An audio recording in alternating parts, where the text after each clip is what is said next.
Eh, Baik, Bismillahirrahmanirrahim. Assalamualaikum warahmatullahi wabarakatuh. Selamat siang semuanya. Waalaikumsalam warahmatullahi wabarakatuh. Ya, Mbak. Waalaikumsalam warahmatullahi wabarakatuh, Kak. Oke, selamat datang di kelas saya, kelas online untuk perkuliahan hari ini. Pertemuan yang kedua, mata kuliah untuk semester 3, klasifikasi dan kodifikasi penyakit eh, yang berkenaan dengan topik yang masih sama dengan sesi sebelumnya, yaitu tentang nervous system saraf, eh, atau sistem saraf maksudnya, untuk klasifikasi dan kodifikasinya. Terpantau sudah ada 25, termasuk saya, ada dua, berarti baru 23 ya. Oke, kita lima.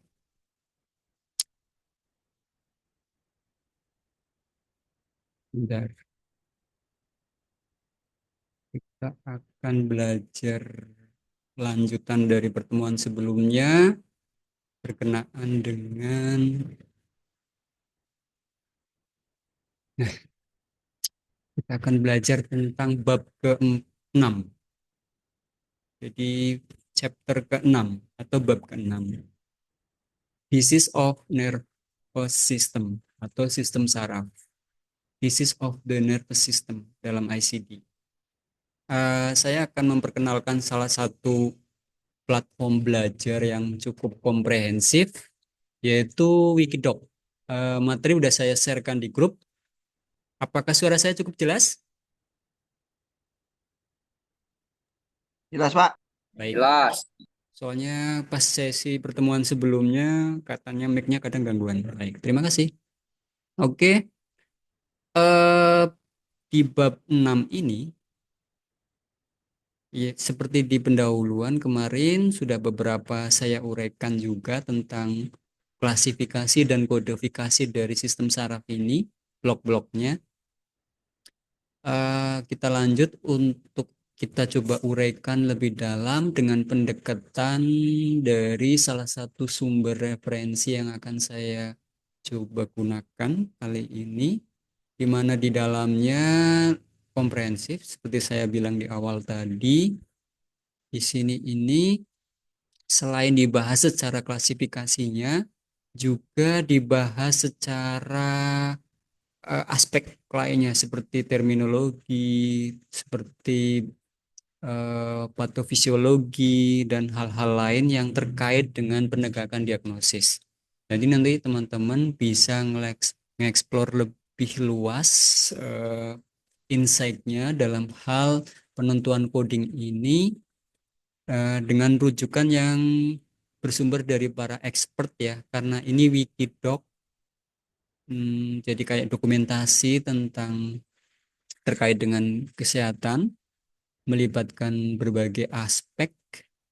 Nah, berkaitan dengan sistem saraf ini, misalkan saya akan ambil contoh salah satu coding klasifikasi yang mana di dalamnya seperti Pak Noto bilang, contohnya kalau Parkinson ini kan kemarin sudah kita mention ya, kita coba bahas ya. Kita coba ambil yang lain yang terkait dengan sistem saraf, eh, dengan menggunakan referensi yang terbaru ini. Nah, ini contohnya Alzheimer. Ada yang pernah dengar kasus Alzheimer? Belum. Baik. Alzheimer, pernah nonton filmnya, ada ya Alzheimer, ada kalau nggak salah. Alzheimer ini apa hubungannya dengan sistem saraf gitu kan? Nah, dibahas di sini juga nanti, nggak hanya pengertiannya, nggak hanya klasifikasinya. Di sini dia masuk penyakit degeneratif lainnya, other degenerative disease of the nervous system, di mana dia berada di blok di ICD itu antara G30 hingga G32. Nah, coba kita klik Pak untuk Alzheimer disease ini. Alzheimer ini nama penyakit yang Jika kita coba, nah ini ya, jadi di referensi ini eh, editornya ini para expert ya, biasa para peneliti, dokter dan sebagainya. Jadi bisa coba kita telusur kualitas referensinya ini diambil dari mana aja. Nah, sebagai nama penyakit Alzheimer ini juga memiliki sinonim atau yang semakna dengan terminologi nama penyakit tersebut nih. Ada yang menyingkat AD. Jadi bisa jadi nanti di rekam medis dokter menuliskan diagnosisnya dengan nama AD, Alzheimer disease. Ada yang menulis Alzheimer saja, ya kan? Ada juga yang menulis Alzheimer demensia, ada yang lengkap Alzheimer disease, Alzheimer sklerosis, dan banyak sinonim yang teman-teman bisa catat, bisa baca karena linknya udah saya bagikan. Dan nah ini serupa dan semakna ya, sinonim and keyword yang merujuk kepada Alzheimer disease. Pertanyaannya mungkin apa hubungannya dengan sistem saraf? Teman-teman bisa baca di overview. Nah, dari rujukan referensi ini, overview itu kayak penjelasan singkat ya. Ada yang penjelasannya sudah lengkap, ada yang belum. Nah, ini contoh yang sudah lengkap nih. Dia biasanya ngambil dari berbagai referensi, jurnal-jurnal, dan yang bisa kita runut juga nanti karena di ujung dari referensi ini teman-teman bisa coba telusur. Pak, kok bahasa Inggris semua? Kalian wajib adaptasi dengan sumber referensi karena sumber ilmu itu berbagai dari bahasa yang dipakai, tapi umumnya kan bahasa Inggris. Jadi mau nggak mau teman-teman harus adaptasi tentang penggunaan bahasa Inggris dalam referensi. Apalagi ngomongin ICD, ICD pasti pakai bahasa Inggris mayority kan. Nah, teman-teman juga tidak perlu kekurangan ide kalau ini kan bisa diakses pakai browser ya. Ketika pakai browser, ini referensinya bisa dipakai sampai dunia kerja nanti. Teman-teman juga bisa, apalagi seiring penggunaan rekam medis elektronik, jadi intensitas penggunaan device, komputer, dan sebagainya akan sangat tergantung. Kalaupun teman-teman punya buku manual, itu tetap, itu sebagai kitabnya lah ya. Tapi kan dengan adanya tools pembantu, kenapa enggak kita gunakan gitu kan. Nah, terlepas ini pakai bahasa Inggris, bagaimana Pak cara menggunakannya supaya kita bisa menjembatani dalam mempelajari sesuatu. Kalau di browser Chrome, bisa klik kanan lalu translate to Indonesia. Jadi nanti kita bisa mendapati penerjemahan secara langsung dalam memahami sebuah referensi yang berangkat dari bahasa asing. Contohnya, kalau pertanyaannya Alzheimer ini penyakit apa? Adalah penyebab paling umum dari kasus demensia. Nah, jadi sebetulnya teman-teman harus tahu dulu pengertian demensia ini adalah apa gitu kan. Nah, di sumber yang sama kita juga mendapati pengertian demensia adalah hilangnya kemampuan berpikir. Terus mengingat. Poinnya adalah pelupa. Jadi karena kaitannya dengan sistem saraf, kasus Alzheimer ini adalah kondisi pasien yang mudah lupa tapi bisa jadi parah ya. Yang namanya penyakit disebut penyakit pasti lebih lebih lebih kondisinya lebih ini ya. Kalau lupa kan sifat manusia bukan sih? Umumnya manusia punya sifat lupa enggak? Ya kan? Ya, Pak. Ya, Pak. Namun ketika kondisi pelupanya itu ekstrim atau bahkan kronis bisa jadi itu jadi masalah yang kemudian diperiksa dengan pendekatan ilmu kesehatan akhirnya mengarah ke kondisi tertentu. Dalam hal ini misalkan dia mengalami demensia, pikun lah bahasa Indonesianya ya. Namun demensia yang lebih apa ya, lanjut itu disebut Alzheimer. Ya, lanjutan sebenarnya. Biasanya ya, antara orang-orang yang sudah lansia lanjut usia. Batas lanjut usia tahu enggak kalian? Dalam standar kesehatan itu WHO itu mencetuskan eh, rentang lanjut usia di bulan Oktober kemarin itu hari lansia dunia kalau nggak salah. Rentang lanjut usia pas usia. Coba kita cari, saya waktu itu saya mendapatkan tentang referensi yang ini juga bisa dipakai sih. Menurut WHO aja deh, soalnya waktu itu pas hari lanjut usia di seluruh dunia juga ada disebutkan ini. Nah, nih, usia pertengahan middle age yaitu kelompok ini menurut WHO ya, disebut lanjut usia itu sebetulnya rentang usia 60 tahun ke atas. Ya. Namun di beberapa pengkategorian untuk lansia ini contohnya dari WHO, salah satu referensinya dibagi menjadi beberapa kelompok. Yang pertama, ini bisa jadi catatan teman-teman, bahwasanya lanjut usia itu menurut WHO diklasifikasikan empat empat kategori. Yang pertama atau awal yaitu rentang kelompok 45 tahun sampai 59. Orang tua teman-teman apakah sudah masuk usia ini? Nanti boleh coba telusur. Oh, orang tua saya rentang ini, berarti dia masuk middle age. Kelompok selanjutnya namanya elderly, 60 hingga 74. Usia elderly ini. Lalu kelompok yang selanjutnya namanya old, yaitu antara 75 hingga 90. Sedangkan very old di atas 90. Kenapa teman-teman perlu tahu ini? Nanti dalam prakteknya, jika di rekam medis elektronik kalian melihat data demografi si pasien, biasanya salah satunya lihat usia enggak? Iya kan? Iya, Pak. Iya. Yap. Saya sedang mengcoding kasus-kasus pasien lanjut usia nih. Kebetulan usianya 45 tahun. Oh, dia masuk middle age. Baru 45 tahun kok sudah kena demensia, bahkan ekstrim demensianya. Wah, jangan-jangan dikaitkan dengan coding, ada hubungannya nih. Relate gitu kan. Jadi data rekam medis itu kompleks yang bisa jadi bahan keputusan akhir dalam menentukan coding yang akan ditegakkan oleh teman-teman dari diagnosis dokter. Nah, ini klasifikasi usia. Perlu diketahui nanti ada program nasional akreditasi rumah sakit namanya program geriatri. Geriatri. Jadi kalau nanti ada poliklinik geriatri, dia dikhususkan untuk pasien-pasien lanjut usia. Ya, di rekam medis, oh tempat Rizka kerja, Pak, di tempat saya sekarang ada pelayanan geriatri loh, poligeriatri. Jadi nanti yang daftar situ pasien-pasien usia berapa Rizka? Kalau berdasarkan klasifikasi ini WHO. Pasien-pasien yang daftar ke poligeriatri, nanti pasien usia berapa minimal? Nah, setidaknya kalau teman-teman sudah membaca referensi ini, oh usia 45, mulai 45 maksudnya ya, ke atas. Tuh. Tapi studi kasusnya nanti ada nggak ya pasien yang masih muda masuk ke geriatri? Biasanya enggak. Nanti dia akan dikhususkan ke, kalau hubungannya dengan demensia di usia muda, dimasukkan ke poli saraf. Bisa jadi. Gitu ya.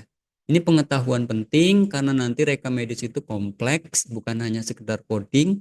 Coding pun nanti teman-teman mengakses berbagai sumber. Kalau wawasannya tidak luas, tentunya menjadi barrier ya atau halangan dalam memahami sesuatu konteks penggunaan ICD-10. Kembali ke depan.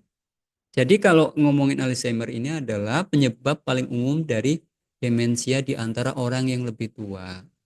Di mana pengertian demensia adalah hilangnya kemampuan berpikir, mengingat, dan bernalar yang mengganggu kehidupan dan aktivitas sehari-hari seseorang. Contoh kasus lupa, kalau teman-teman biasanya lupa apa? Lupa mematikan kompor di kos, lupa mematikan komputer PC game-nya, lupa mematikan mesin cuci, lupa mematikan apa lagi ya? Lupa mematikan air kran, Pak. Pokoknya activity ya. Nah, kalau aktivitasnya sering lupanya terlalu ekstrim, hati-hati. Jangan sampai lari ke Alzheimer. Tuh ya. Tapi teman-teman insya Allah sehat semua. Sehat mental, sehat fisik. Keduanya tentunya kita saling mendoakan semuanya. Nah, dalam kasus lain, penyebab lain dari demensia termasuk penyakit pembuluh darah otak. Jadi ada hubungannya dengan penyakit kardiovaskuler ya. demensia vaskuler nanti namanya. Kalau kita Inggriskan nanti lebih enak. Ini. Nah, ini penyakit. Nah, disebut juga vascular demensia. Ada juga yang hubungannya dengan coding sebelumnya nih, Parkinson disease. Kan? Buset. Berarti subcodingnya nanti banyak banget ya, Pak, untuk Alzheimer. Iya. Ada yang frontotemporal demensia, Lewy body demensia. Gitu. Nah, penyakit ini ada sejarahnya juga teman-teman. Jadi kalau teman-teman membaca di referensi ini, asiknya di sini nih. Kasus pertama kali Alzheimer itu ditemukan apa ya, diuraikan atau dijelaskan oleh seorang ahli psikiatris ya, ahli kejiwaan dari Jerman ya, yang namanya Alois Alzheimer. Keren ya. Kalau nama peneliti kemudian melakukan riset terus mencetuskan sebuah pengetahuan baru dalam hal ini nama penyakit, kemudian namanya diabadikan menjadi nama penyakit. Alois Alzheimer penemunya lah, boleh dibilang begitu. Tahun berapa teman-teman Alzheimer ini apa ya? Ditemukan lah, boleh bilang begitu, tahun 1901. 19 baca bahasa Inggrisnya gimana? 19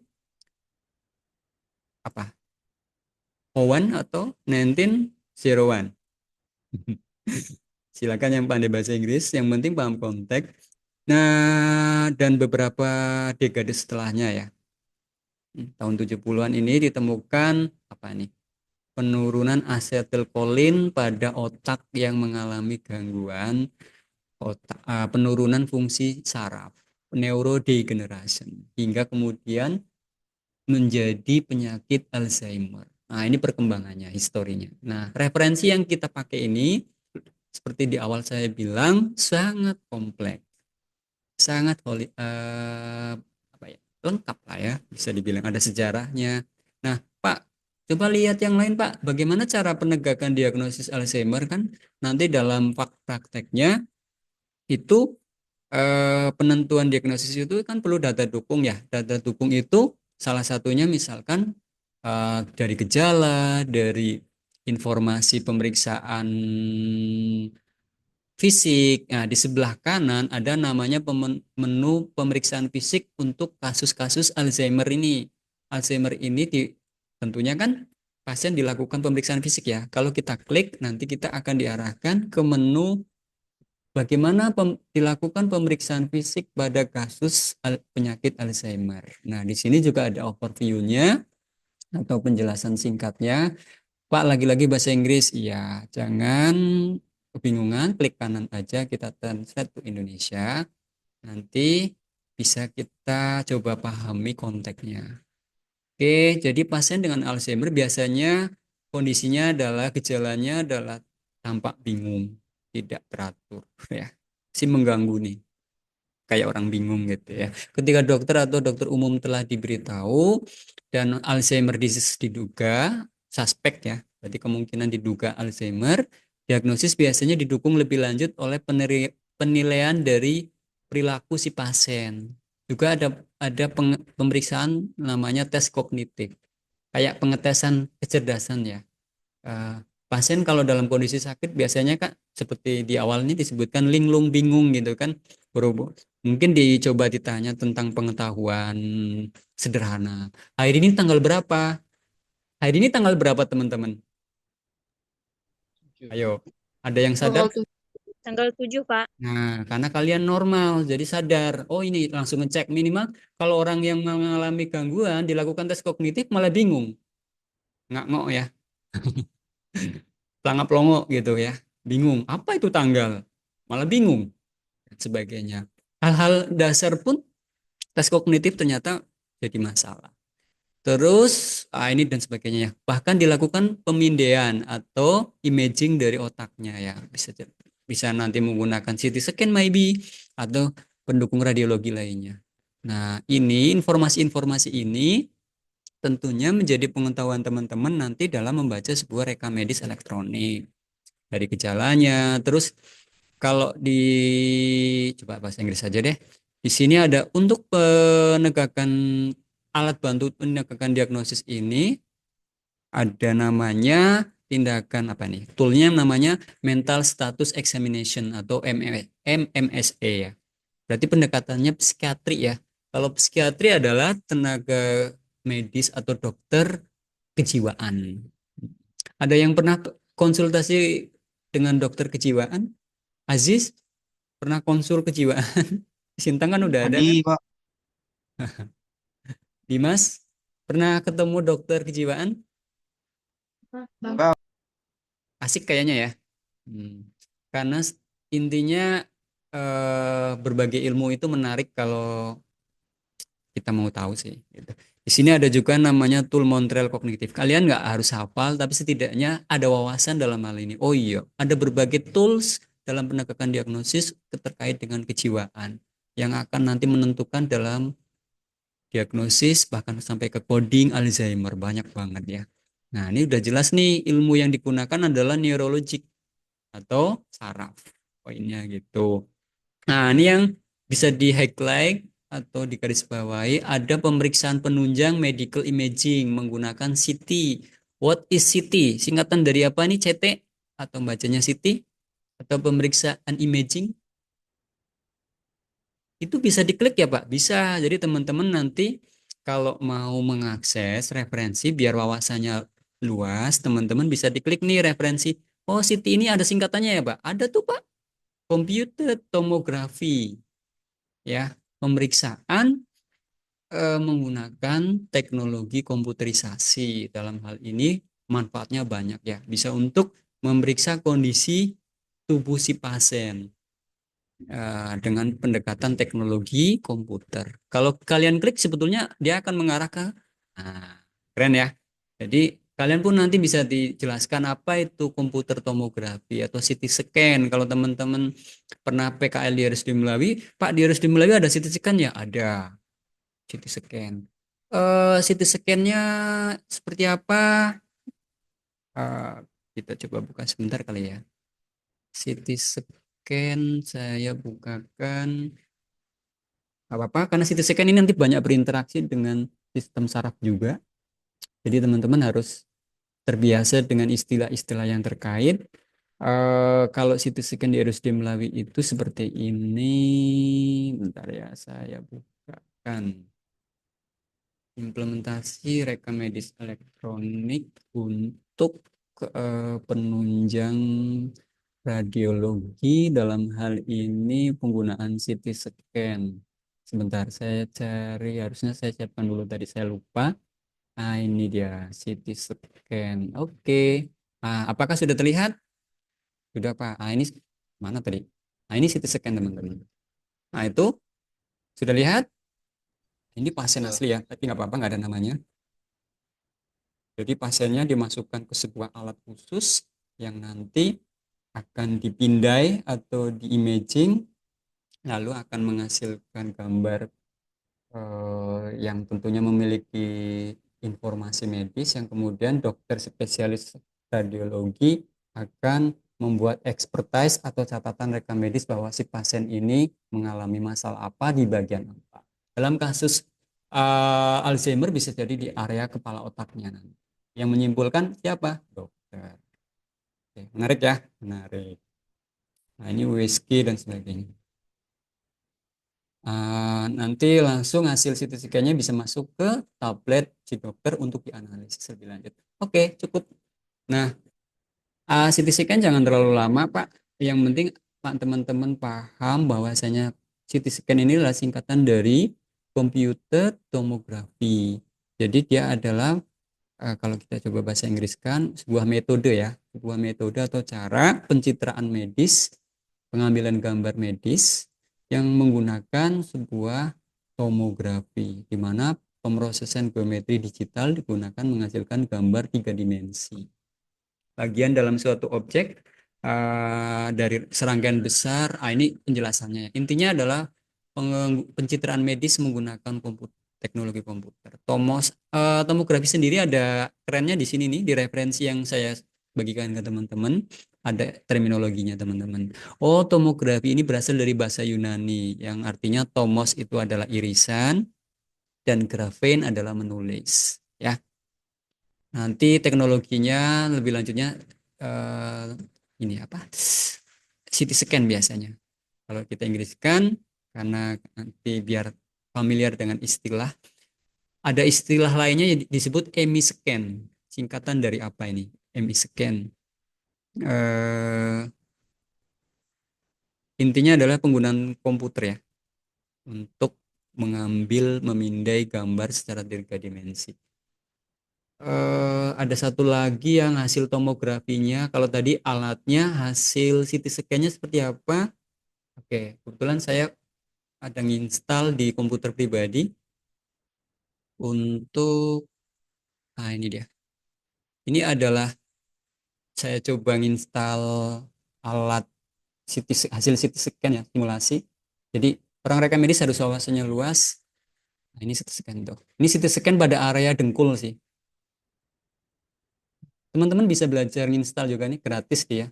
Untuk ini sebetulnya mata kuliahnya orang radiologi, tapi biar kita wawasannya luas sih. Nah, nanti bisa langsung masuk ke rekam medis elektronik Hansa karena kita pakai salah satu open source Hansa ya. Itu ya. Tip itu wawasan tentang CT scan. Kita kembali ke awal penyakit berkenaan dengan sistem saraf, salah satunya Alzheimer disease, di mana dia ada hubungannya dengan demensia, tapi pada usia lanjut ya, lansia. Selain pemeriksaan fisik menggunakan apa namanya tadi med- medical imaging, salah satunya komputer tomografi atau CT scan, juga di sebelahnya ini teman-teman bisa coba explore lebih lanjut. Pemeriksaan juga bisa dilakukan menggunakan pemeriksaan lab ya. Jadi hasil temuan laboratory finding. Nah, kalau orang-orang demensia, jika dilakukan pemeriksaan laboratorium, itu isinya apa aja sih? Eh, Ternyata dalam pemeriksaan laboratorium ini dikaitkan dengan Alzheimer ini banyak ya. Ada istilah-istilah orang-orang laboratorium, seperti pemeriksaan CSV analis for. Nah, ini biasanya tindakan yang dilakukan oleh orang lab, bahasa gampangnya gitu ya. Ada pemeriksaan kondisi vitamin B12-nya, levelnya bagaimana. Terus pemeriksaan hormonnya seperti apa. Kompleks ya. Pemeriksaan lab lah, poinnya banyak banget nih. Jadi nanti kalau di rekam medis teman-teman mendapatkan istilah-istilah ini, relate atau nyambung dengan kasus Alzheimer disease. Ya, dalam penegakan suatu kondisi penyakit perlu data dukung atau tindakan pendukung untuk menguatkan sebuah diagnosis. Termasuk pemeriksaan gula darah, blood glukos, penghitungan komponen darah, complete blood count. Nah, ini nama-nama istilah medis juga. Ada pemeriksaan HIV serologi, jadi dia untuk mengukur antibodi atau sistem kekebalan tubuhnya terhadap HIV. Jangan-jangan pasien ini ada riwayat lain yang ada hubungannya dengan pasien HIV yang kemudian berdampak terhadap Alzheimer juga bisa. Jadi ini adalah pemeriksaan yang holistik ya, saling berhubungan. Ada pemeriksaan renal function test. Jadi ini istilah-istilah medis yang harus teman-teman membiasakan tahu. Renal berarti ginjal, fungsi berarti fungsi ginjal, pemeriksaan fungsi ginjal. Ada juga liver function test. Jadi ini pemeriksaan fungsi hati. Juga pemeriksaan urinnya, urin screen atau pemeriksaan air kencing ya. Juga jangan-jangan karena orangnya ini pikun bisa jadi karena penyalahgunaan obat. Kalau dia adalah seorang pecandu, ada hubungannya nih dengan perilaku kehidupan dan kesehatan dia gitu ya. Itu. Hasil temuannya nanti akan menghasilkan berbagai kriteria apakah dia ada hubungannya dengan Alzheimer atau enggak. Nah, ini teman-teman bisa baca ya. CSV analisis. Informasi-informasi ini teman-teman tidak harus expert memahami isinya, tapi setidaknya tahu wawasannya. Kalau kasus-kasus eh halo, halo, suara saya masih kedengar ya? Masih, Pak. Masih, Pak. Oh iya Masih, ya. Pak. Masih Pak, masih. Takutnya saya ngomong sendiri ya putus lalu nggak ada yang ngingetin. Baik, terima kasih. Nah, ini ada pemeriksaan elektrolit dari si pasien. Salah satunya serum ya, serum. Jadi pengambilan sekret-sekret, contohnya darah, cairan tubuh dan sebagainya. Oke, nggak usah terlalu banyak di laboratoriumnya. Banyak banget ya Pak dalam pemeriksaan penegakan diagnosis ya. Penegakan penyakit lainnya juga sama nanti. Tapi setidaknya saya sedang mengenalkan referensi ini karena nanti teman-teman bisa digunakan untuk berbagai coding penyakit lainnya. Elektrokardiogram ini apa sih? Elektrokardiogram dikaitkan dengan penyakit Alzheimer. Teman-teman boleh klik isinya bahas tentang apa. Jadi dalam penegakan diagnosis Alzheimer juga digunakan penunjang pemeriksaan elektrokardiogram. Kalau elektrokardiogram ini pemeriksaan penunjang yang dikaitkan dengan organ apa? Organ hati, organ kepala, organ jantung, organ pencernaan, atau apa? Jantung, Pak. Pintar. Jantung, Pak. Ya, EKG. EKG bahasa gampangnya. Atau teman-teman sudah biasa mendengar EKG, kalau dalam bahasa Inggrisnya ECG, teman-teman biasa nulis atau mendapati di rekam medis dengan istilah EKG. Pakai K ya. Mm-mm. Ini overview-nya, teman-teman boleh menerjemahkan pakai bahasa Indonesia dulu boleh. EKG memiliki nilai diagnostik minimal dalam mendiagnosis penyakit Alzheimer, tetapi berperan dalam mendiagnosis kelainan konduksi yang terjadi bersamaan dengan memantau efek samping obat-obatan. Ya, ya, ini tindakan penunjang ya untuk menguatkan, memastikan bahwasannya hubungannya dengan penyakit Alzheimer ini seperti apa. Nanti dokter akan menyimpulkannya. Nah, jadi kalau teman-teman mendapati kasus diagnosis Alzheimer, teman-teman juga cek tuh, ada nggak pemeriksaan EKG-nya, gitu kan? Gitu ya. Menunjukkan dispersi QT. QT ini biasanya merujuk kepada grafik. Nah, kita klik grafik QT. Nah, ini adalah grafik EKG. Apakah teman-teman harus paham tentang grafik EKG? Minimal tahu kalau grafik EKG, kalau udah rata, pasiennya hidup atau mati? Kalian kalau diperiksa kayak gini enggak grafiknya? Pakai EKG. Ya, Pak. Iya, harus naik turun. Nah, grafik EKG ternyata ada maknanya. Kalau pasien sudah meninggal, EKG-nya seperti apa? EKG pasien meninggal. Taram. Nah, nih, lurus ya garisnya mulai. Kalau didramatisir di film-film kan. Nah, ini pasien monitor ya. Nah, ini keren. Ini paling paling umum lah. Kalau garisnya udah lurus berarti mungkin dia sekarat. Nah, ini. Nah, atau grafiknya lemah, detak jantungnya lemah.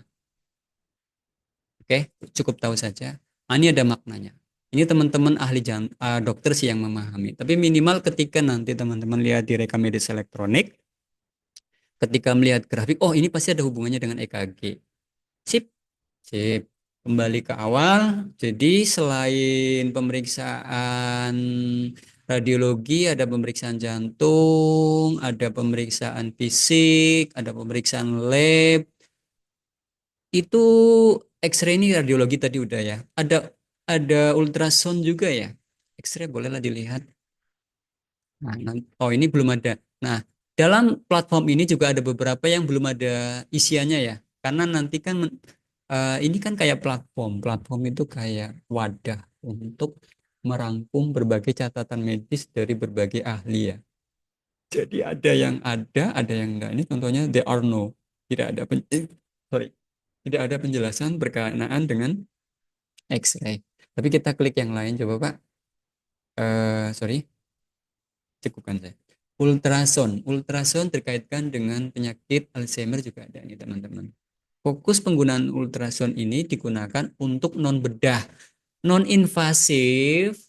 Kalau teman-teman mendapati terminologi non invasif di berbagai kondisi apapun, ini artinya non bedah. Ya, pemeriksaan non bedah.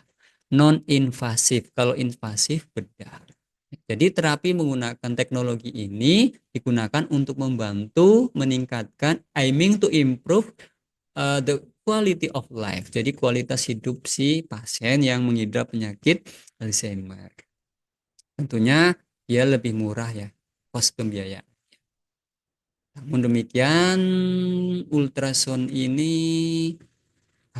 penekanannya pada hal apa sih? Nah, ini. Fokus pada terapi ultrasound ini lebih untuk non-invasif dan dia lebih membantu untuk mapping kondisi juga ya. Iya. Pernah lihat alat USG, ultrasound, nanti eh, ekokardiografi, nama lainnya juga bisa. Kita lihat Pak bentuknya kayak mana sih bentukannya. Walaupun kalian tidak megang bendanya, tapi minimal tahu. Oh iya. Jadi tidak hanya untuk USG untuk orang hamil, ya, multifungsi untuk berbagai kasus juga bisa. Ya, dengkul yang sakit juga bisa di USG. Kayak orang tua terakhir saya, yang ngantar orang tua saya melakukan USG di area organ dengkulnya yang sering kebetulan sendinya sering sakit-sakit. USG-nya seperti ini. Ekokardiografi. Beragam sih. Ekokardiografi. Sip, sip. Nah, yang lain. Nah, kita coba langsung masuk ke klasifikasinya, Pak. Kalau ke klasifikasinya berarti kita kembali ke depan. Ada berapa sub untuk Alzheimer ini? Kembali ke depan, kita back dulu codingnya. Nanti teman-teman bisa baca patofisiologinya. Patofisiologi ini apa, Pak? Jadi patofisiologi ini ilmu yang mempelajari tentang lebih mendalam berkenaan dengan penyakit yang dimaksud. Dalam hal ini adalah Alzheimer. Boleh diklik sih kalau teman-teman mau. Nah, ini penjelasannya. Banyak banget ya pemicunya. Pemicu orang Alzheimer ini apa sih? Oh, bawaan. Jadi kalau ada orang tuanya atau generasi sebelumnya mengidap Alzheimer, dia punya potensi atau faktor genetik ya. Kalau environment faktor, tadi disebutkan contohnya penyalahgunaan obat-obat ya. Kalau pecandu juga bisa jadi salah satu faktor ya, pemicu. Trigger ini pemicu ya, teman-teman. Pemicu untuk kondisi penyakit tertentu. Atau kromosom. Kalau kromosom ya ada hubungannya dengan genetik juga ya, DNA. Itu. Atau memang sudah dinasibkan oleh Tuhan apa namanya? Kalau naas itu tidak ada dalam kalender ya. Siapa aja bisa ngidap, ya nak. Artinya semua punya potensi untuk sakit, ya nak. Penyakit itu pandang bulu nggak sih? Enggak. Nggak pandang bulu ya. Namun dia bisa dicegah nggak? Bisa dicegah nggak? Ya, Bisa. ya Bisa, Pak. mitigasi atau usaha mencegah itu lebih baik. Kesehatan manusia itu dimulai kapan? Kalau menurut kalian? Golden period. Golden period kehidupan manusia itu dimulai kapan? Golden period, periode emas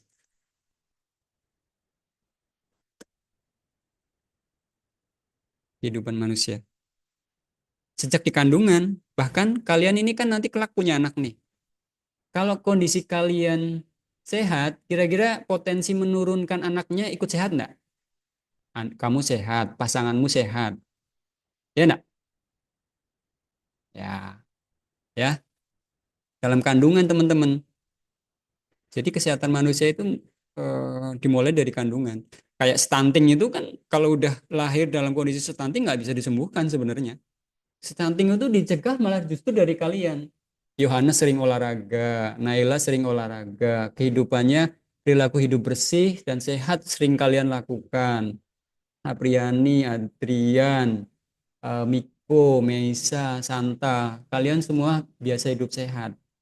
Kelak kalian punya keturunan, punya peluang anaknya sehat juga. Kalau dari usia sekarang kalian perilaku hidupnya buruk, eh, merokok berlebih atau sering bergadang, siap-siap di usia tua nanti panen masalah. Nggak usah usia tua, dalam waktu dekat pun bisa panen masalah. Kalau ngomongin masalah penyakit beragam faktor ya. Oke, sip. Codingnya, karena jangan terlalu lama di Nah, yang lainnya nanti teman-teman baca sendiri aja deh. Kalau ini epidemiologi dan demografi ini mata kuliahnya orang SKM ya, Sarjana Kesehatan Masyarakat. Kalau mau baca boleh. Nah, ini penyebabnya. Tadi udah di overview di awal. Cukuplah. Kita lihat klasifikasinya. Satu penyakit itu nanti bisa lama. Yang penting teman-teman paham referensi, membiasakan membaca. Nanti teman-teman akan dengan sendirinya terbiasa referensi yang tepat. Kalau ngomongin coding harus kuat di referensi. Nah, kalau ngomongin kasus yang kita omongin adalah Alzheimer ini, uh, coding Alzheimer berapa tadi? Di berapa tadi? Di 30 ya? Oh iya, di 30. Kita lihat subnya. Kalau misalkan di sini klasifikasinya cuma G30, oh ya, berarti kita lihat yang ada di ICD-10 saja. Oke, saya sudah siapkan G30. G30.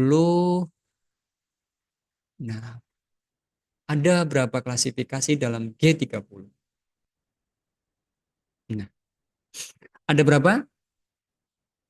Satu, dua, tiga, empat. G30 ada berapa sub? Ada empat, Pak. Kalau di ICD-10 tahun 2010. Kita bersepakat di Indonesia pakai tahun 2010 karena Kemenkes juga mewajibkan tahun 2010. Ini silakan teman-teman catat. Dalam kasus Alzheimer, yuk kita catat. Karena ada hubungannya faktor usia tadi di awal, udah saya sampaikan. Apa teman-teman? Alzheimer disease itu termasuk di dalamnya adalah senile and presenile form. Senile ini apa? Kalau kita terjemahkan coba. Ini ada hubungannya dengan gua ada artinya ya. Artikan sendiri coba kalau nggak salah usia deh. Ini merujuk kepada senile person having or saving weakness. Ya, intinya lansia, lanjut usia, old age. Ada hubungannya dengan usia. Lanjut usia atau terkait dengan kondisi usia ya, presenile form. Tapi ada pengecualian dalam klasifikasi G30 ini. Lansia yang dikaitkan dengan penurunan degeneration of brain itu larinya G31 di bawahnya nih. Ya, hati-hati kalau menemukan klasifikasi Alzheimer yang ada hubungannya dengan degenerative disease. Dia bukan di G30, tapi G31. Not elsewhere classified. Artinya G31.1 ini jika tidak ada klasifikasi lainnya yang berdasarkan teman-teman telusur itu tidak ditemukan. Nah, kalau yang lebih fokus ke demensia, lebih ringan ya. Bukan faktor usia, karena kan include-nya ini faktor usia nih. Ya. Kalau kalian orangnya pelupa, terus usianya masih muda, jangan-jangan dia lebih mengarah ke kode F. Gangguan perilaku dan mental. Karena mungkin habis kebentur karena main futsal tadi malam, jatuh ke lantai, lalu menimbulkan kebingungan. Demensianya yang diklasifikasikan di bab lain. Atau senility itu juga lanjut usia lainnya ya, gejala. Gejala lanjut usia lainnya yang not other specified. Not other specified atau NOS, not other specified, yang tidak diklasifikasikan lagi. R54 ini kan kode gejala. Kita kembali ke Alzheimer disease, ini ada 4 kelompok. Nah, yang menarik di kelompok pertama, di sub yang pertama G30.1, silakan teman-teman boleh ditulis, yaitu di sini ada not namanya onset usually before the age of 65. Apa yang akan kalian maknain? Kalian jangan pernah mengcoding Alzheimer pada usia, misal gini, diagnosis pasien Alzheimer dengan usianya 66. Codingnya yang mana? Yang G301 atau G300? Apa bedanya yang dengan di bawahnya nih? Kalau ini kan early. Early onset berarti mulai awal masuk usianya adalah sebelum 65. Ingat patokannya usia. Nanti kalau ada soal ujian, kalian baca usianya kalau ada Alzheimer ya. Usia pasiennya berapa? Kalau awal masuk 65 berarti early onset. Awal memulai misalkan 64. Nah, ini pakai coding 630 G30.0. Tapi jika dia late onset atau sudah lewat late onset atau after ya. Bahasa lainnya after the age of 65. Pasien seorang kakek-kakek usianya 65 lewat. 65 4 bulan. Kan di rekam medis elektronik itu usianya tidak hanya tahun kan? Tapi biasanya ada bulan ya. Ardela usianya berapa? 18, Pak. 18 berapa bulan?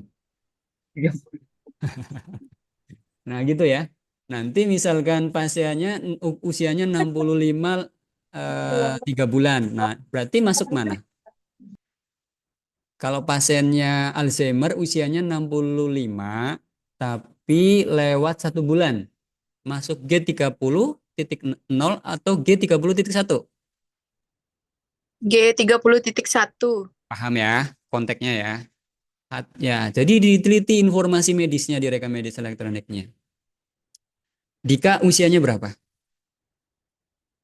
Dika Leotra, Yuda. 17 Pak. Oke, kalian rata 17 kan? 10 dia Pak. 10.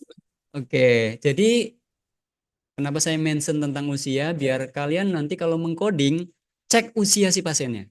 Ya, biarpun 65, apakah dia lewat ataukah sebelum 65. Kalau misalkan 65 jalan, gimana? 65 jalan contohnya 64, 11 bulan. Berarti belum 65 kan?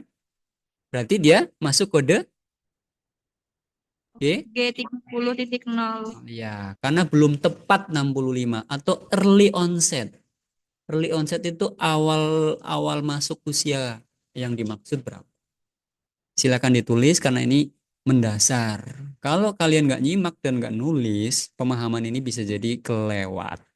Kalau kelewat, bisa jadi nanti dalam coding nggak tepat.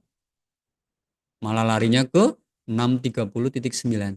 Nah, ini sih pilihan terakhir. Kalau nggak ada, mungkin nggak sih pasien nggak di daftar pakai usia sekarang? Zaman rekam medis elektronik? Ayo, nggak ya? Rata-rata rekam medis elektronik ada Pak. Kalau pasien-pasien yang lanjut usia itu kadang KTP nggak dibawa kebetulan. Kalau ditanya, ada nggak pasien yang tua? Kan pikun, nggak tahu tanggal lahirnya berapa. Ya enggak? Nah, ini Ya, ada kemungkinan Pak, pernah Pak. iya, Pak, tanggal lahirnya kapan? Aduh, saya lupa deh Anuna gitu kan. KTP-nya di bawah enggak kayak lupa. Nah, ini bisa pakai coding sementara. Ya, G30.9. Usianya nggak ada. Kalau yang other ya selain di atasnya. Oke, oke paham ya sampai sini ya. Alzheimer udah cukup banyak ini penjelasannya. Yang menarik lainnya, ada yang mau ditanyakan? Catatan-catatan menarik ini biasanya ada di bawahnya. Not catatan-catatan. Oke, kita pilihkan kasus lainnya lagi deh. Alzheimer saya pikir sudah. Karena di kode G ini banyak banget, saya akan pilihkan yang biasa banyak ada di lapangan. Kalaupun kemudian nanti teman-teman, oh epilepsi juga bagus. Epilepsi. Ada yang sering dengar apa itu epilepsi? Coba sepemahaman kamu mengingat. Gila babi Pak. Baik. Gila Ada babi Pak. baik. Itu memang Ayam, terminologi ayam atau Pak. Gila istilah-istilah babi Pak. ya yang udah. Jangan terlalu tebel kata terakhirnya. Ya, itu istilah yang kita pahami secara awam lah ya. Nah, tapi kan kalau kita kan anak-anak rumpun medis nih. Kalian rumpun kesehatan kan? Ya. Kalian nanti teman-temannya dokter, perawat, bidan, analis, radiografer. Nah, kalian adalah bagian dari ekosistem kesehatan. Masa iya ngomongin, ya nggak apa-apa sih ngomongin gila babi, tapi kan juga harus tahu istilah lainnya. Nah, kita coba klik overview, minimal kalian harus tahu referensi. Apa sih ini epilepsi?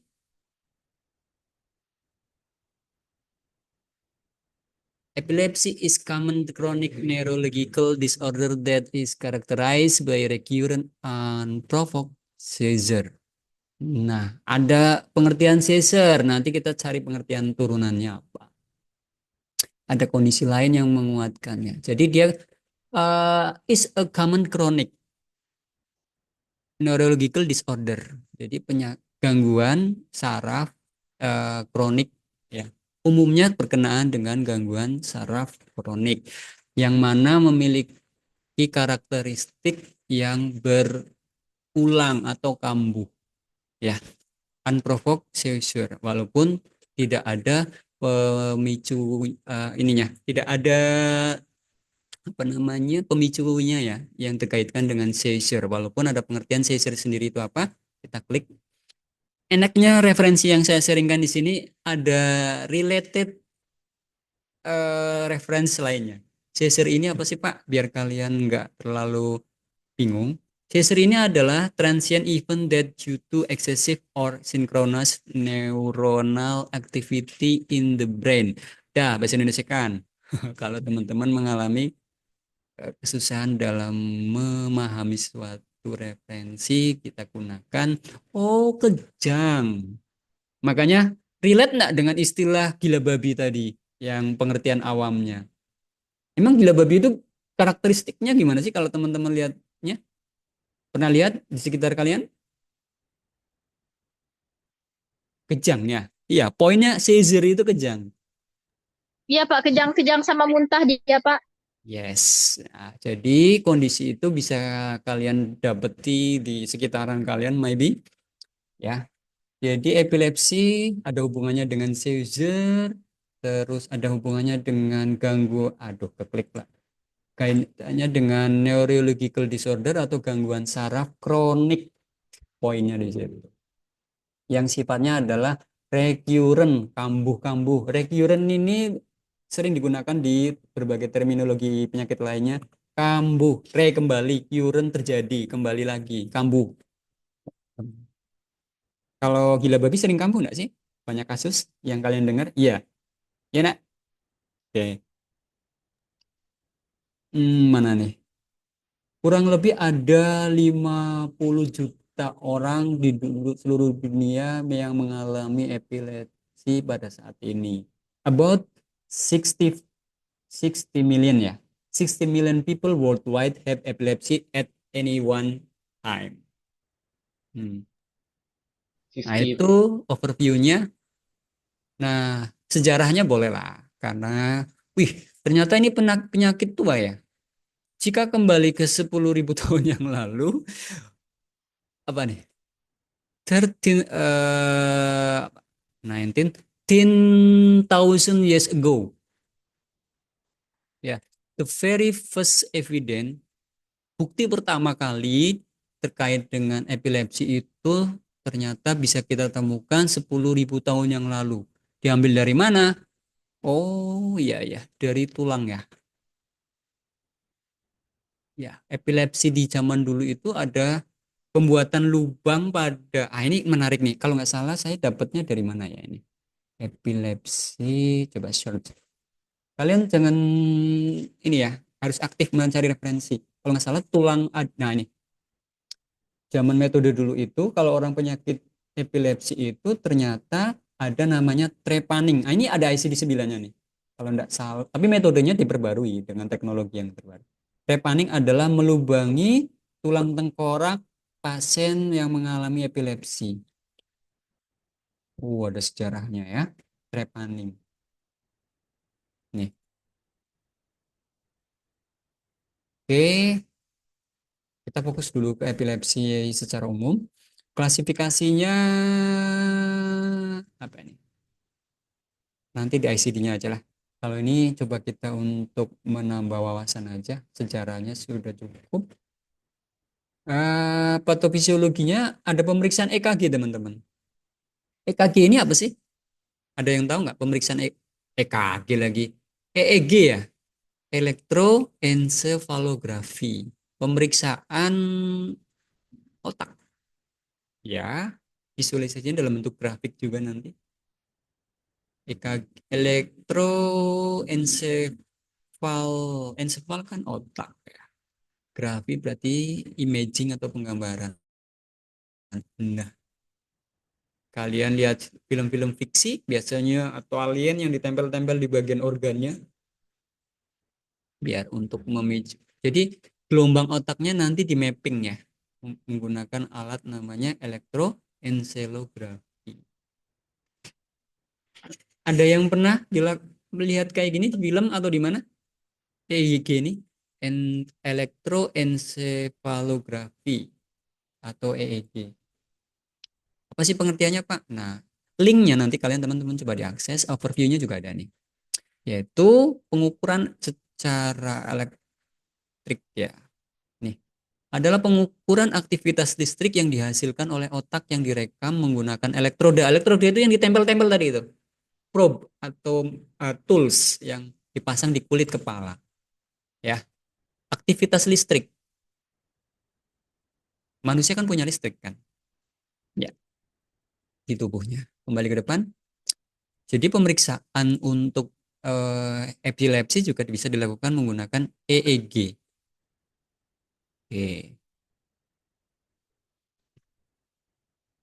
Mana ini?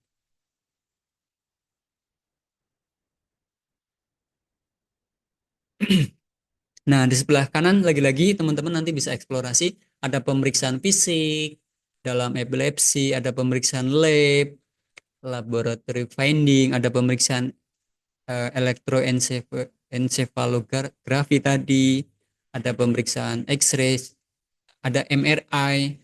MRI ini apa? Tadi karena belum disinggung ya. Jadi pemeriksaan MRI pada kasus epilepsi. Ada yang tahu MRI ini singkatan dari apa? MRI ini Nggak tahu, singkatan Pak. dari apa sih? Otak ya. Otaknya diperiksa menggunakan MRI. Ada yang tahu nggak MRI singkatan dari apa? MRI may be helpful in the diagnosis epilepsy, bisa jadi bisa digunakan untuk membantu kasus epilepsi. Kita lihat coba pemeriksaan penunjang terkait dengan MRI. MRI singkatan apa teman-teman? Magnetic Resonance imaging. Silakan ditulis. Takutnya istilah umum hal mendasar kayak gini kalian pun lupa, nggak tahu. Jangan sampai nggak tahu ya. Karena MRI ini banyak digunakan untuk berbagai kasus penyakit. Apalagi hubungannya dengan sistem saraf. Ya kan? Jadi dia pengambilan gambar medis menggunakan teknologi resonansi magnetik ya. Kalau kita overview, nah ini dia. Kita coba lihat translate-nya. Pencitraan resonansi magnetik atau dulu disebut juga tomografi resonansi magnetik. Magnetic resonance tomografi. Dalam bidang ilmiah awalnya di apa nih? General Electric. Ya, ini perusahaan ya yang pertama kali merintis penggunaan teknologinya. Poin pentingnya adalah di sini. Adalah metode non-invasif. Ini juga termasuk metode non-bedah yang menggunakan resonansi gelombang magnetik. Ada aspek teknologi nuklir ya. Teknologi nuklir untuk bidang kesehatan. Untuk membuat gambar bagian dalam suatu objek tubuh manusia. Ini terutama digunakan dalam pencitraan medis untuk menunjukkan perubahan patologis dan fisiologis lainnya dalam jaringan hidup tubuh manusia. MRI juga memiliki kegunaan di luar bidang medis seperti mendeteksi permeabilitas batuan terhadap ini bidang lain. Oke, back ke awal. Nah, ini contoh visualisasi. Kok mirip kayak ronsen ya, Pak? Iya, ya memang imaging. Cuman nanti pembedanya dalam hal visualisasi yang lebih cerah, lebih detail dan sebagainya ya. Ini orang-orang teman-teman kita yang ada di radiologi nanti. Minimal kalian tahu singkatannya. Kalau untuk MRI ini apa?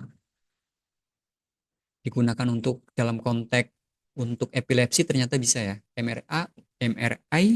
MRI untuk kasus epilepsi disease. Faktor risikonya bolehlah karena kalian juga harus tahu ya. Kenapa sih seseorang itu mengidap epilepsi? Karena nanti dalam reka medis biasanya ada histori ya, ada riwayat. Jadi seseorang pasien datang dengan riwayat bla bla bla bla bla. Hmm. Umumnya dipicu karena kejang. Common trigger of seizure include termasuk di dalamnya adalah sleep deprivation. Kalau kita terjemahkan boleh. Ini apa sih terminologi ini merujuk? Oh, kurang tidur. Terus juga fever atau demam. Terus ada kilatan cahaya kontaknya dalam hal penglihatan si pasien bisa jadi kan. Terus hiperventilasi ini istilah terminologi kesehatan juga. Mungkin kita coba bisa tanya ke teman kita, kontak hiperventilasi kalau si Nur Samsu tahu nggak? Halo, halo Nur Samsu. Masih Hiper- sibuk dia Pak. oh ya, baik. Tapi bolehlah pakai referensi ini. Kalau kita klik kan bisa tuh Pak. Betul. Hiperventilasi ini kasusnya seperti apa sih? Nah, ini ada pengertian sendiri lagi ya. Oh, jadi dia ini bernafas dengan cepat ya. Tersengal-sengal lah ya. Konteksnya hyperventilation ini adalah ada state itu berarti kondisi ya. Rapid breathing. Kondisinya itu sengal-sengal. Tersengal-sengal. Gejalanya gitu. Terus kondisi lainnya adalah karena faktor alkohol. Ada hubungannya dengan penggunaan alkohol yang berlebih. Kalau yang terbatas mungkin masih aman-aman lah ya. Bisa jadi karena dia sudah adiktif, kecanduan berlebih gitu. Terus kondisi stres fisik, physical stress seperti olahraga yang berlebih yang kemudian berdampak terhadap si penyakit memicu ya. Kan trigger nih, umumnya dipicu. Jadi dia sudah ada riwayat hipertensi, lalu capean, lalu dia kambuh. Recurrent tadi ya. Ada juga terkait dengan stres psikologikal, gangguan mental ya. Banyak pikiran, ada masalah keluarga, masalah relasi dengan pasangan maybe dan sebagainya. Ada juga kondisi depression ini kaitannya dengan gangguan mental juga. Misalkan karena jangan kalian. Ada seseorang yang ditinggal pasangannya, ditinggal keluarganya yang kemudian makin makin apa ya, terbawa suasana overthinking dan sebagainya, mengalami depression. Terus faktor risikonya, oh iya ini kurang tidur jika mengaruhi juga, demam. Oh tadi udah di atas nih. Oke. Tapi kalau sejarahnya coba kita lihat historical perspektif biar kita wide insight atau wawasannya luas terkait dengan epilepsi. Diambil dari bahasa apa teman-teman? Greek. What is Greek? Yunani kah atau unit apa nih? Yunani Pak. Yunani, Pak. Yunani. Ya, diambil dari bahasa Yunani. The word epilepsy is derived from Greek epilepsia, yang mana dia ini apa nih? Which in turn can be broken into upon epilepsis berarti tidak terkendali ya, atau bisa jadi kejang. Coba kita terjemahkan dulu boleh lah. Yang dapat dipecah, oh maksudnya terminologinya ini bisa dipisah ya menjadi epi dan lepsis. Tidak bisa untuk memegang kejang. Ciri khasnya kejang sih ya. Kalau di dulu itu riwayat sejarahnya ya, di masa lalu epilepsi ini dikaitkan dengan pengalaman religius, kesurupan, terus trance atau pokoknya ada hubungannya dengan klinik atau ini tren kerasukan setan. Bahkan ada seorang tokoh namanya Claudius Galen ya, karena memang ini merujuk dari Yunani atau Greek, adalah orang yang pertama menggambarkan epilepsi sebagai penyakit otak.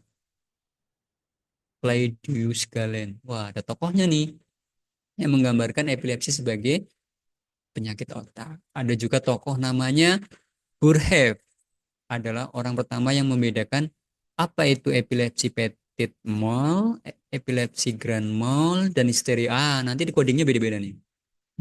Ada juga seorang tokoh namanya Marshall Hall, menggambarkan teori refleks di mana pelepasan saraf paroksimal. Ini udah modern ya. Berarti ini ilmu modern dalam penegakan perkembangan ilmu epilepsi. Terus untuk bukti pertama pengobatan dalam perspektif sejarah juga ada nih. Epilepsi kalau kita kembali ke 10.000 tahun yang lalu, 10.000 tahun yang lalu ketika dibuat trepanning tadi ya, pembuatan lubang di tulang tengkorak. Nah, itu salah satu teknik mengobati epilepsi di masa lalu. Nah, ini untuk riwayat saja. Dalam 3 dekade terakhir, obat anti-epilepsi digunakan secara luas untuk pengendalian simptomatik pasien epilepsi. Ya, kalau di tempat saya pun pendekatannya dia adalah ini. Saya tulis. Not bad. Oh salah. Not bad. Ya,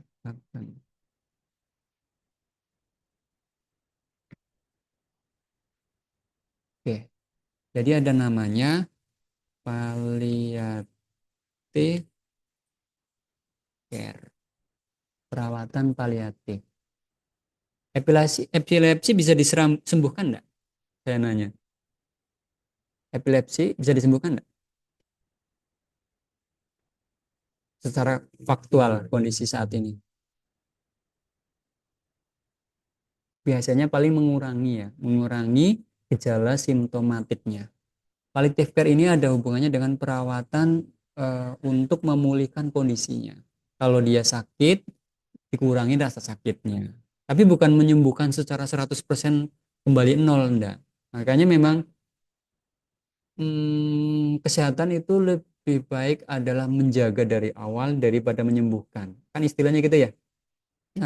Apa namanya? Prevent is better than cure.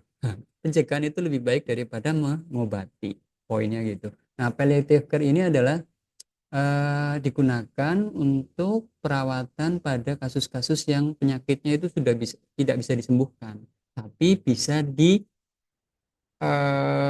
dikurangi rasa sakitnya. Misalkan kalau pasien-pasien untuk epilepsi ini, contohnya adalah pendekatannya menggunakan obat anti epilepsi yang digunakan secara luas untuk pengendalian gejala-gejala atau simptomatik pasien epilepsi.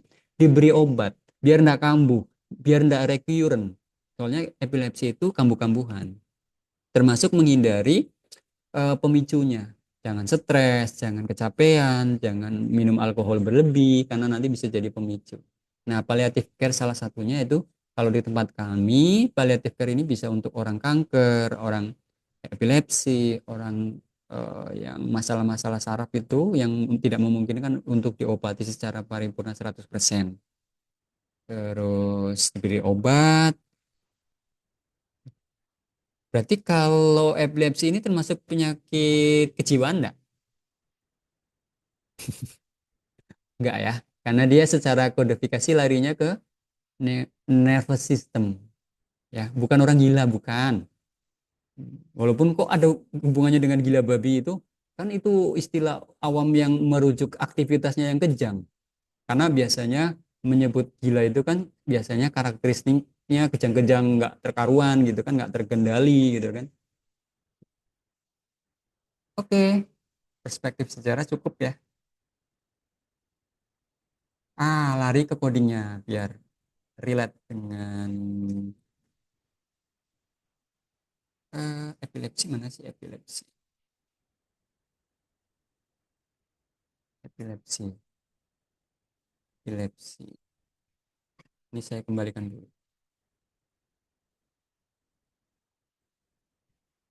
Coba kita pakai terminologi epilepsi. Kita coba telusur klasifikasinya.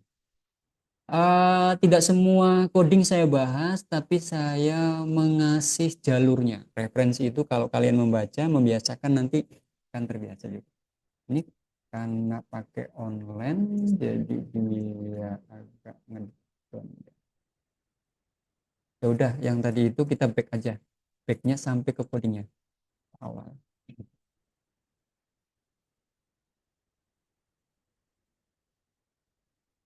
Epilepsi. Nah ini, epilepsi. E40 ya tadi ya. G40. Oh, klasifikasinya ternyata banyak teman-teman. Kalau ngomongin G40 berarti berada di rentang ini. Nah, apakah ada catatan menarik yang bisa jadi bahan catatan teman-teman? Penyakit epilepsi G40 ini adalah, ini penekanannya teman-teman.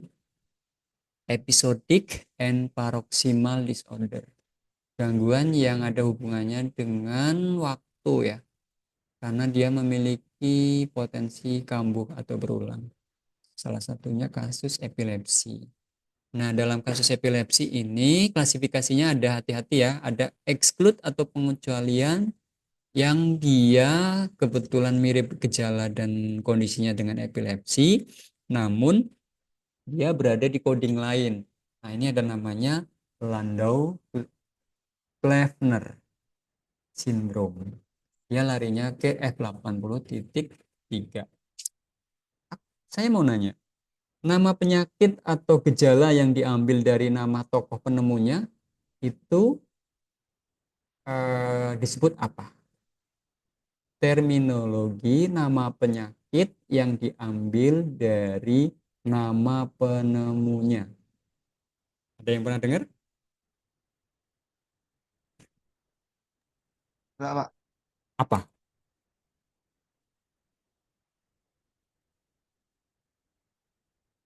Apa? Kalau anonymous itu artinya apa? Anonymous. Nah, ini lawannya. Kalau misalkan Yohanes kebetulan kuliah lanjut, mengambil riset yang berfokus kepada nama-nama penyakit tertentu, lalu mencetuskan ide bahwasanya penyakit itu benar-benar Yohanes berdalam, lalu dapat penghargaan, lalu disematkan nama penemunya Yohanes Syndrome, Yohanes Gajah Syndrome. Nah, jadi terminologi tersebut dalam kasus ini hanya contoh, adalah hasil riset penemunya dari si Yohanes Gajah ini.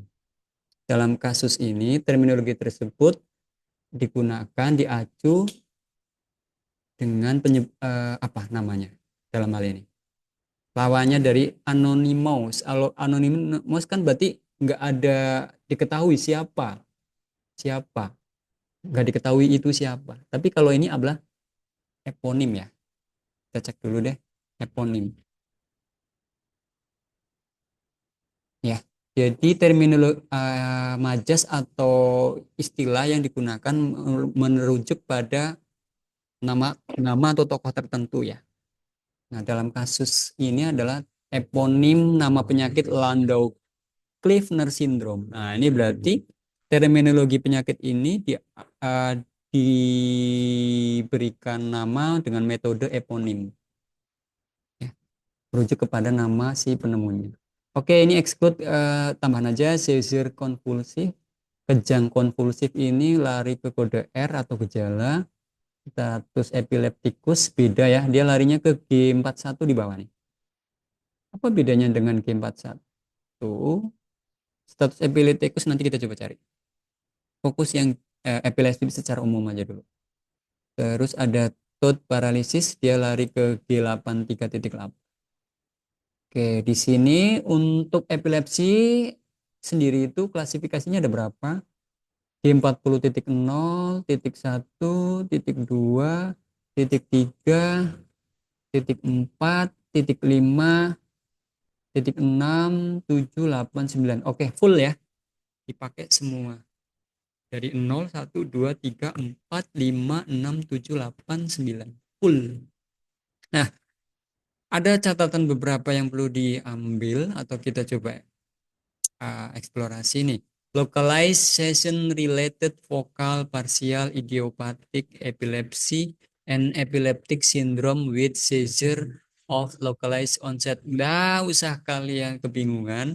Intinya ini adalah epilepsi yang dihubungkan dengan uh, apakah dia diketahui idiopatik epilepsi, berarti ini tidak diketahui penyebabnya ya.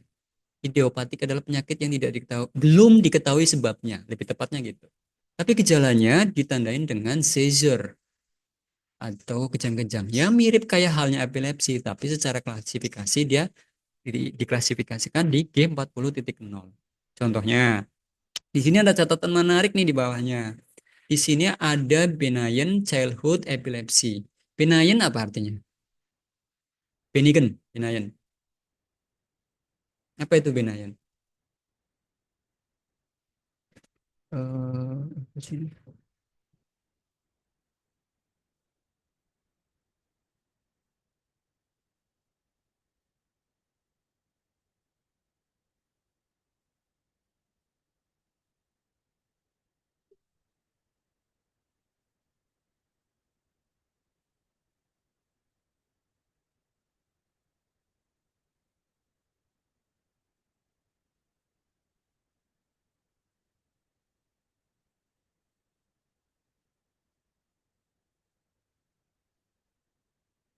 Bisa dikonfirmasi balik, Pak.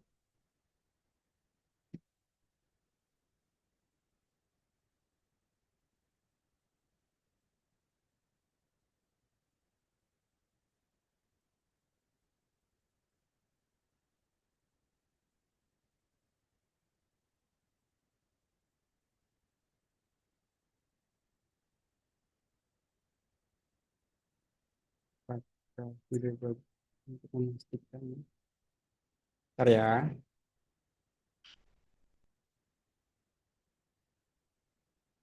Nah, ini ada apa nih? Epilepsi yang diriwayatkan dari kecil ya, masa kanak-kanak childhood, tapi kondisinya adalah jinak atau ringan. Terus ditandai dengan pemeriksaan EEG, echoencephalography, spike sentrotemporal ini letaknya. Jadi di area tengah dari otak apa namanya? Kepala si pasiennya ini, area atas. Terus kalau ini ada riwayat dari anak kecil juga epilepsinya. Terus with occipital EKG, EEG paroksim. Paroksim ini merujuk pada bagian tadi yuk, apa namanya? Yang kabel-kabel dipasang di kepala itu di area mana? Occipital ini biasanya dekat dengan mata ya. Area occipital. Ntar kita lihat dulu boleh. Dia dipasang di EKG. Oke, oh sorry. Occipital itu ditaruh di area kepala. Oh tepi ya. Occipital bone. Nah, area sini. Ya ini. Occipital. EEG-nya apa tadi? Kabel-kabelnya. Oh di belakang sorry. Nah ini occipital bone untuk mendeteksi aktivitas listrik yang ada di otaknya. Nah, ini parietal bone. Oke, berarti kalau dalam hal klasifikasi ini EEG-nya ini merujuk pada lokasi dipasang di area mana. Ya, detail itu ya. Ya. Terus yang G40.1 ini gejala epilepsinya kadang kejang, kadang enggak gitu ya. Parsial, simple, lebih sederhana. Terus ditandain dengan ini ada catatan serangan tanpa ditandain dengan apa nih? Alteration kadang-kadang saya terjemahkan dulu ya, takut saya salah. Oh ya, serangan tanpa perubahan kesadaran. Jadi dia tetap masih bisa terkontrol lah ya. Ya, tanpa ada perubahan.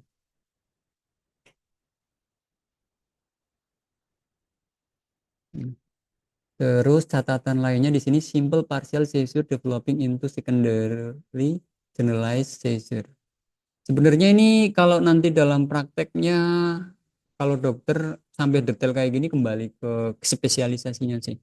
Kalau dokter umum biasa jadi epilepsi yang paling umum ini sih, yang NOS G40.9. Karena untuk memastikannya memang perlu, tapi kan kalian pembelajar, jadi kalian harus coba explore aja yang kira-kira menarik.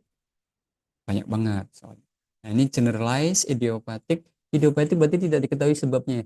Lebih tepatnya belum diketahui sebabnya. Idiopathic epilepsy. Nah, ini contohnya catatan ke kondisi sifatnya adalah jika jinak dia adalah myoclonic epilepsy in infancy. Ada riwayat dari kondisi janin ya. Terus neonatal convulsion. Oh ya, bayi dari lahir. Turunan itu dari keluarganya. Terus apa lagi ini?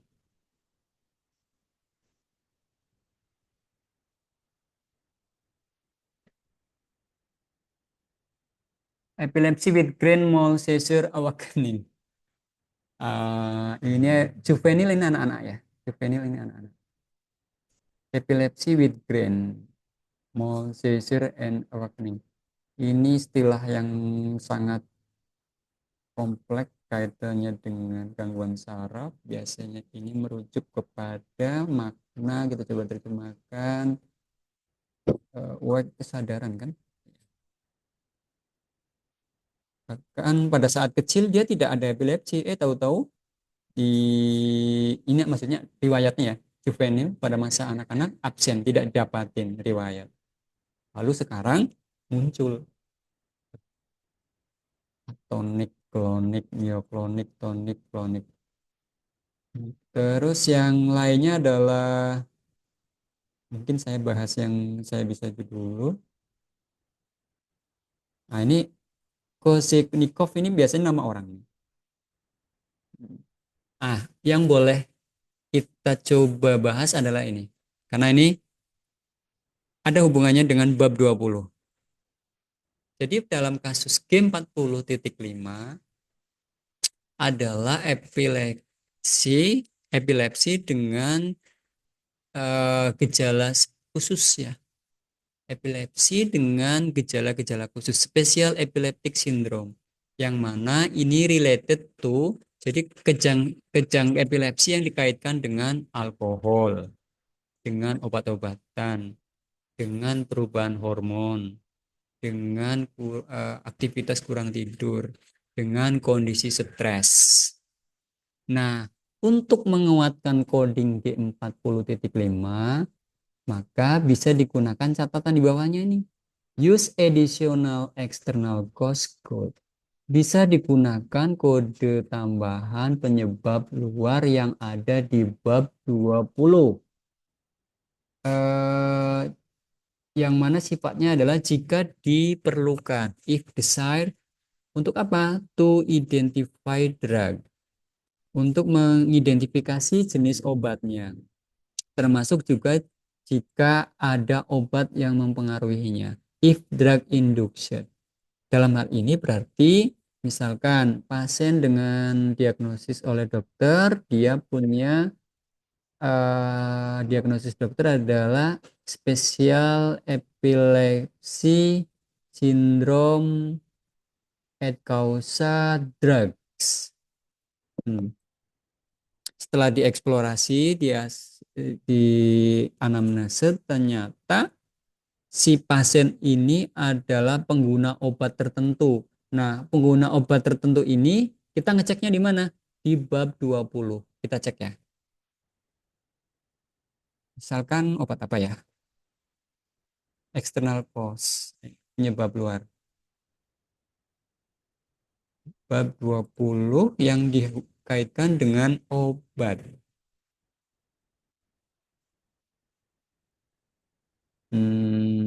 Misalkan di sini ada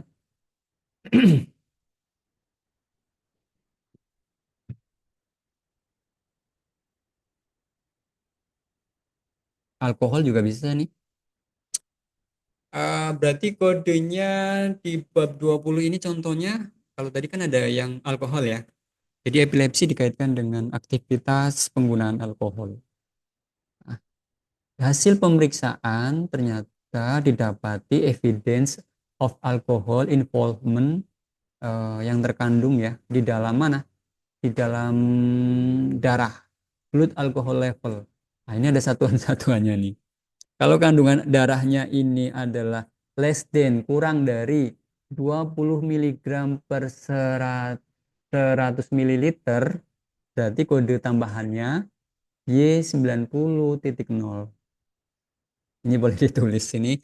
Minimal kalian tahu letak kode tambahannya. Oh iya, epilepsi yang ada hubungannya dengan alkohol, lalu alkoholnya diukur di darahnya, lalu kalian petakan.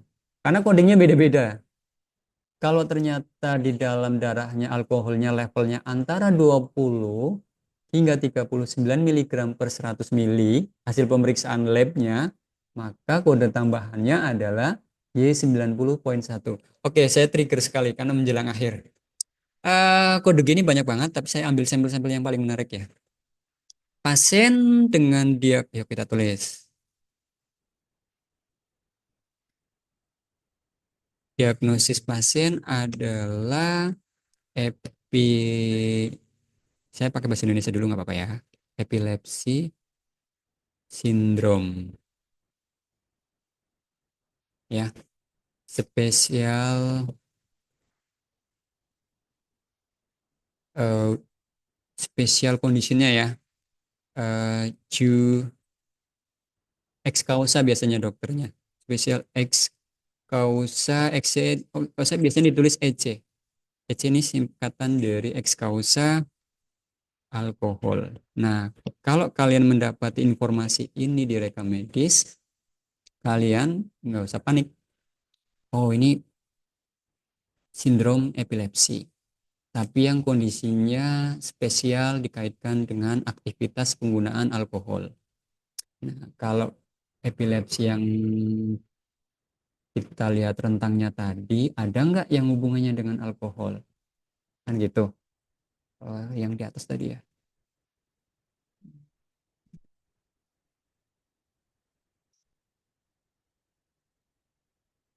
Nah, nih. Mana tadi? Nah, ini. Spesial epileptic syndrome. Berarti codingnya apa? Dalam use case ini, dalam kasus ini. Codingnya dua nanti. Yang pertama, yang pertama, yang pertama apa? Yang pertama, P40.5. E40.5. Tapi ada informasi berkenaan dengan aktivitas penggunaan alkohol yang berlebih. Bisa jadi kemudian dia epilepsi. Nah, untuk membuktikannya dilakukan pemeriksaan alkohol di darahnya. Nanti ada coding tambahannya. Kita cek di bab 20, chapter 20, use additional external cause. Jadi penyebab luar. Kita cek bab 20. Ini kalau kalian nggak nyimak bakalan keteter nih. Ya, biarpun udah buka sumber. Nah, evidence of alcohol involvement determine yang menjadi penentu kenapa dia apa namanya mengalami kondisi tertentu dalam hal ini epilepsi. Di 90 Y90 ini adanya temuan alkohol di dalam darah, level alkoholnya seberapa. Misalkan alkoholnya ini 81 hasil labnya ya, 81 miligram. Berarti nanti kalian baca lab yes. 81 miligram per 100 mililiter. Berarti coding keduanya berapa? coding tambahannya. Selain G40.5. 81 tuh miligram. Blood alkoholnya. Jadi kan Y90.4. Y Y90.4. kenapa? Karena dia kan di atas dari 85 miligram per 100 mili. Titik 4. Ini kah? Iya. Oke. Kalau sekali lagi yang lain selain Yohanes Kaja. Oke, betul Yohanes. Misalkan 100. Oh, kandungan alkoholnya makin tinggi nih. Pemabuk berat misalkan 197. Codingnya berapa? Y90 titik berapa? Yang lain? Nambah. Y96, Pak. Titik Oke, 6, Pak. baik, paham ya? Jadi informasi-informasi medis ini pastikan teman-teman cek di rekam medis. Diagnosisnya sudah ada, ternyata ada informasi tambahan. Dalam hal 197 masuknya adalah kriteria di ini ya, Y90.6. Begitu. Ya. Oke. Menuju 7 menit terakhir sesi kali ini. Jadi kalau ngomongin penyakit klasifikasi yang ada di nervous system ini banyak banget. Tapi yang penting teman-teman membiasakan mengakses. Dengan membiasakan mengakses nanti akan menemukan catatan-catatan menarik. Contohnya kayak use additional external cause, penyebab luar ya. External cause itu penyebab luar. Jadi kode penyebab luar yang ada di bab lain. Nah ini juga nih migrain. Siapa yang pernah migrain? Ini bolehlah materi terakhir. Karena ini manusiawi. Oke, saya dan saya. Saya juga pernah. Nah, ternyata kalau migrainnya sampai ditegakkan menjadi G43, hati-hati. Jangan-jangan karena ada penyebab luar. Ya, penyebab luar yang ada di bab 20 yang ada hubungannya dengan penggunaan obat. Penggunaan obat itu bukan selalu yang negatif ya teman-teman. Ada kalanya kita ada nggak yang suka minum obat pemutih, obat kecantikan, obat penggemuk, obat pengurus ya, penurun berat badan, yang kemudian dalam jumlah cukup dan ideal mungkin aman bagi sebagian orang atau sebagian orang lagi malah berefek terhadap gejala efek sampingnya, dalam hal ini misalkan migrain. Ini klasifikasinya ada berapa nih migrain ini? Migrain itu apa sih? Kalau kita yang dikeluhan migrain itu gimana? Sakit kepala sebelah. Oke. Penyebutan gampangnya adalah merujuk kepada sakit kepala area tertentu, atau bahasa gampangnya kalian yang menyebutnya sebagian atau sebelah lah ya. Jadi secara pengertian medisnya gimana? Kalau di referensi yang kita buka tadi ada enggak? Boleh. G43 migrain. Ya, migrain ini overview-nya ternyata dia ya ada hubungannya dengan saraf. Migrain is neurological disease, penyakit saraf ya, yang umumnya dikenal sakit kepala berat parah, yang apa ini, most salient symptom. Apa itu salient? Takut salah menerjemahkan. Migrain adalah penyakit neurologis yang paling dikenal dengan sakit kepala parah yang merupakan gejala paling menonjol ya, umumnya ya. Terus biasanya migrain menyebabkan episode sakit kepala parah ataupun sedang, baik sifatnya sering kali satu sisi, artinya teman-teman tadi menyebut sebelah ya, ada hubungannya, lalu ditandai dengan berdenyut. Terus sifatnya berlangsung antara beberapa jam hingga 3 hari.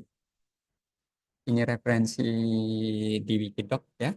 Disertai dengan gangguan gastrointestinal atau pencernaan nih, seperti mual dan muntah, dan kondisinya kepekaan yang terhadap cahaya ini ya, silo, gampang silo ya, atau ada istilahnya fotofobia, takut dengan cahaya, juga takut dengan kebisingan, fonofobia. Itu kalau pengertian migrain secara referensi yang saya bagikan. Terus kalau secara klasifikasi, 3 menit terakhir ya, ini bisa juga karena disebabkan oleh jika ada indikasi penyebab luar karena penggunaan obat-obatan, silakan cek. Baca di rekam medisnya kayak kasus tadi alkohol ya. Saya cek obat ada nggak penyebabnya. Jadi larinya kode tambahnya ke di chapter 20 atau bab 20 yang tadi saya samplingkan. Nah, untuk migrain sendiri setidaknya ada G43.0.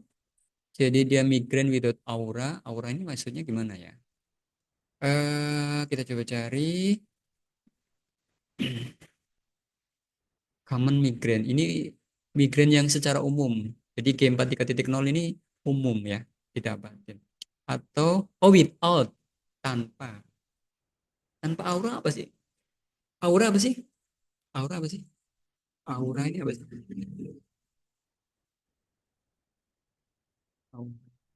Konteks dalam migrain apa? Tampilan kali ya, gejala kali ya. Ya enggak lah. Kalau orang migrain pasti ada gejalanya kan. Without aura.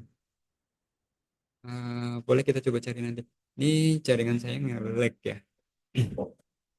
Terus ada juga yang dengan aura. Oh ini di bawahnya nih. Aura without SS, basilar equivalent, familiar epigrammic, akut onset aura, prolong aura, typical aura. Ini harus cari referensi pengertiannya. Terus status migrainosus, complicated migraine, G43.8, other migraine.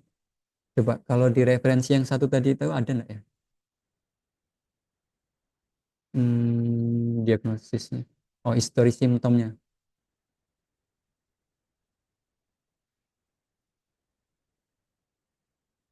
Kejang. Stiffness muscle. Ini dia. Ada ternyata nih teman-teman. Prodrome fast, aura fast. Aura ini konteksnya gimana? Jadi dia adalah penderita migrain yang menderita migrain dengan aura. Aura ini terdiri dari fenomena neurologis vokal yang mendahului atau menyertai serangan. Area ini ya, area kepalanya ya, yang sebagian itu. Aura visual, aura paling sering bersifat visual. Aura muncul secara bertahap selama 5 hingga 20 menit dan umumnya berlangsung kurang dari 60 menit. Oke, kita klik aura. Nah, aura ini adalah simptom. Coba kita lihat pengertian aura dalam hal migrain ini adalah gangguan persepsi yang dialami oleh beberapa penderita migrain sebelum migrain. Gejala awal yang disebut aura. Ditandai dengan sensasi yang dialami oleh beberapa penderita epilepsi seperti kejang. Gitu ya.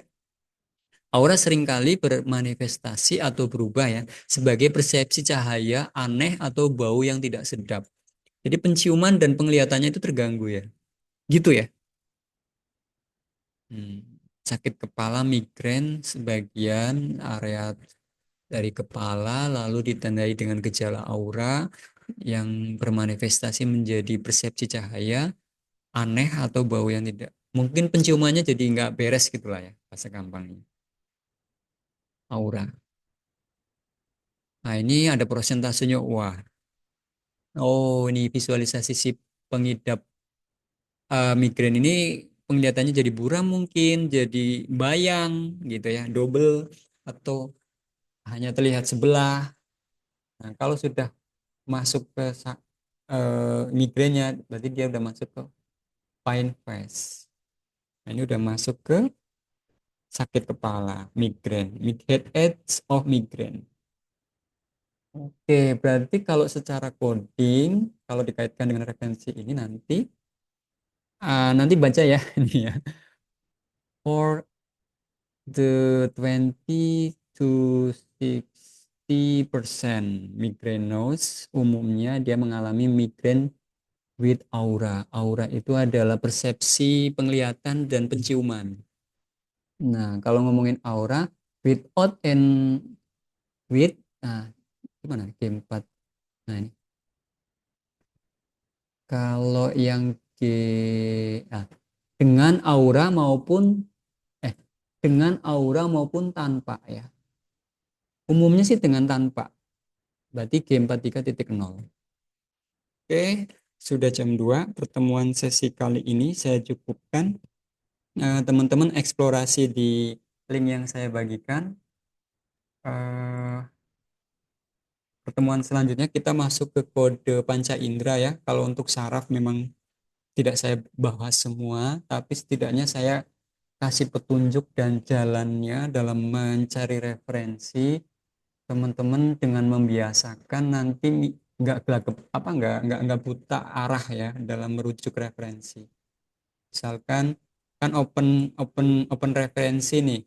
Misalkan kayak tadi cara menentukan kode epilepsi yang dikaitkan dengan alkohol. Kalian harus baca informasi yang ada di bawahnya. Terus referensi rujukan penguatnya bisa baca di wikidoc.org untuk menguatkan ini maksudnya apa sih begitu. Oke, saya ada kegiatan lain, jadi saya akhiri untuk sesi kali ini. Saya tutup. Assalamualaikum warahmatullahi wabarakatuh. Selamat siang, sampai ketemu lagi. Waalaikumsalam warahmatullahi wabarakatuh. Assalamualaikum warahmatullahi wabarakatuh. Siang, Pak. Ya. Yang Pak, banyak. Terima kasih banyak. Terima kasih banyak, Pak. Saya minta fotonya dulu tadi lupa kan. Lupa. Dari 33 ini Primo. 1, 2, 3 slide pertama foto terbaiknya. Oke. Lanjut slide kedua foto terbaiknya. Oke, terima kasih semuanya. Oke ya, saya izin live. Oh, saya matikan dulu. Udah, Kak.